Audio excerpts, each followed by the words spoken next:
the miracle of insight into people. I think what they need, how to approach them in the best way, the way they understand, the best way to minister to them. That is a blessing from God that we should be praying for, I think, because we really could use guidance in how to talk to people. I think it's why we have maybe 4 Gospels, because there's all types of people, and even God knows that not everybody gets it the same way. You know, you have left-brained Matthew who's busily thinking of all the details. He's the only one that puts the genealogy together because he has to know that Jesus came from the right genealogy. You have Mark, who's a hop, skip, and jump guy. Like, oh, immediately he did this and immediately he did that. He was the shortest gospel, and he was like for people who want to get to it, you know.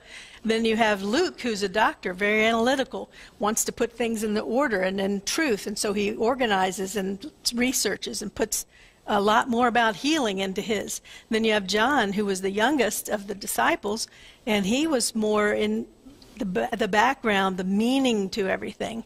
So you have different ways of thinking about God and different ways of coming to God, and the Gospels approach each person differently for that reason.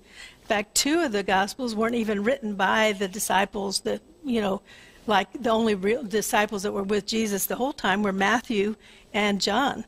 Luke was a doctor. He was actually Greek, I think, and He traveled extensively with Paul. Mm-hmm. He traveled extensively with Paul. Yeah. But he wasn't one of the original disciples that we think of. Correct.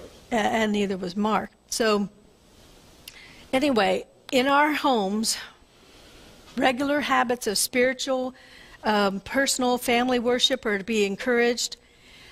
The lesson points out, but I want to add, too, that if you want to be a ministry to your own family, to your own children, these sessions of worship should be appropriate to the child's age, should be short, interesting, related to their age level so that they can understand it and find it interesting.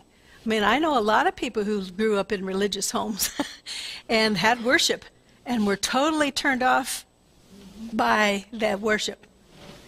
They didn't get it, they didn't like it, they didn't understand it, and for them it felt like a waste of time.